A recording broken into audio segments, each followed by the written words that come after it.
Hello, ladies and gentlemen, Captain Check here, and welcome to a Space Engineers discussion about the latest dev blog entry. We're talking about planets, and we're talking about adding oxygen, DirectX 11 optimization, and multiplayer for Space Engineers. Now, this is a huge blog, not in the length of the blog. Actually, it's fairly short, but what's really amazing about it is it's got so many cool features that we as a community have been asking for in Space Engineers and how they're planning on implementing them. Now, bear in mind, everything that I say in this video, just like in the blog, is subject to change, though they're pretty confident they can accomplish the stuff that they say in the blog. Actually, he actually says, we are very confident that we can deliver on the features that players have been asking for. So let's get into it. Oxygen and planets. That's a huge change for Space Engineers. They're adding them in. So, okay. Here's the deal. They want to add planets in they're pretty much going to be big asteroids. We're talking between tens and hundreds of kilometers across. Yeah, that's insane. I love this idea.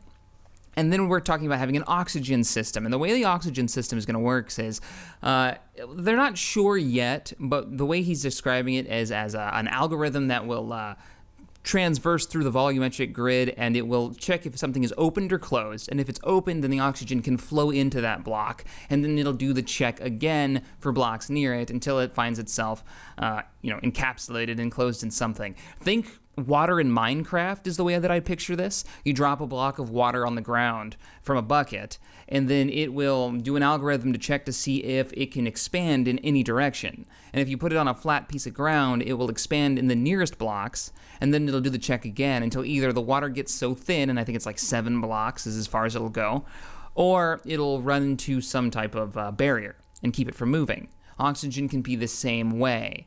So that's one of the theories on how they're thinking about doing it, but it's a really cool concept. I mean, you could put like an oxygen generator down in a ship maybe, and then it'll produce a certain amount of oxygen, which will go throughout the ship, and maybe there's going to be piping. Like I'm just speculating on the game mechanics here, but that means you could take off your helmet and walk around. That opens up another question, though. If you've got oxygen, now you can take off your helmet. What is the point of people to not wear the helmet, other than for, in-character reasons, especially for my current Let's Play? What could they add to make it worth it? Maybe outside of the space suit, not just the helmet, but the entire suit, we'll be able to do more intricate work on smaller things, maybe make more advanced technology if we can get out of our spacesuit. I mean, there's got to be a gameplay reason there. And he talks about that in the blog, where he's like, we're not sure what we're going to do yet. And it's a cool concept, though, and I'm really glad they're adding oxygen. Now, going back to planets, there's a few issues with planets, but one thing that he does say is that if they do have planets, then they're going to have to deal with terraforming, oxygen generators. For planets, that's not as big a deal if there's trees and grass already on the planet. And he even thanks the fact that they've been working on medieval engineers because they've already got the natural landscape generator built into a version of the engine already. So if we look at medieval engineers, it actually looks pretty damn good, right? Now imagine that on a planet in Space Engineers.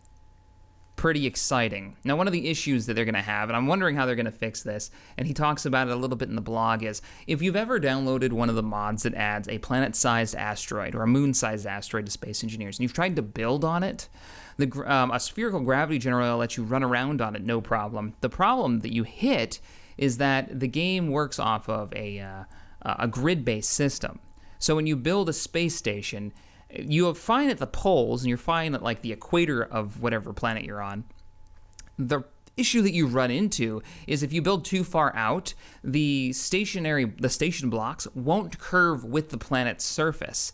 So nothing lines up right. Everything's like crooked and sideways and goes at an angle. So they're going to have to figure out a new way of construction for these asteroids using like a spherical algorithm or some type of new grid-based system. But it's still really cool that they're working on it. And if anybody can figure this out, it's these guys. The next thing that they talk about outside of those two gigantic game-making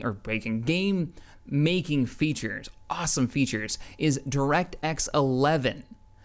Yeah, so they've been using a lot of like kind of placeholder temporary concept bits for Space Engineers. A lot of the models have always been really low poly, simple textures, simple models. Well, DirectX 11 optimization, they're talking about adding some sick looking new models. Actually, they're already doing it. Their artists are already making. I'm going to put a video up here. You guys are looking at the gravity generator that they've remodeled with the new textures and the 2K textures. It's just, oh, it's gorgeous. I mean, can you imagine what our ships are going to look like when we have blocks that look like this?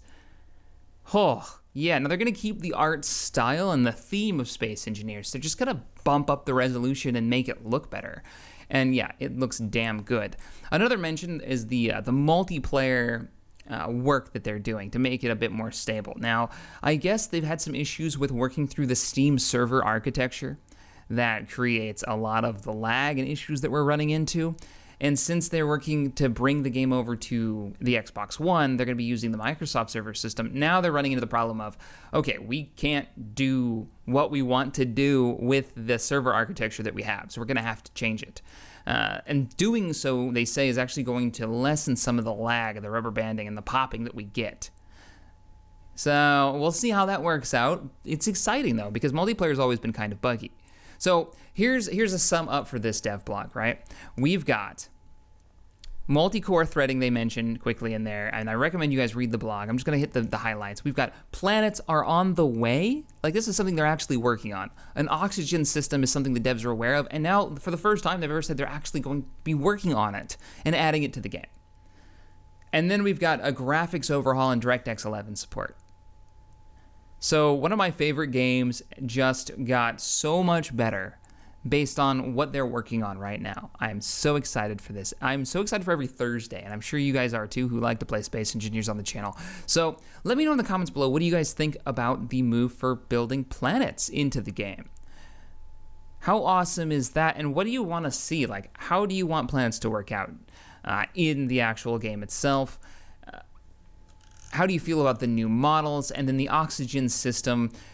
Do you want to be able to like generate oxygen on your ship, or do you want to have like a hardcore mode where you have to maybe bottle oxygen and take it with you when you go into space? I'm curious what you guys think, how you want those gameplay mechanics to work out. All right, guys, if you enjoyed this video, hit that thumbs up button, subscribe to the channel for more gaming goodness, and as always, thanks for watching, and I'll see you guys next time.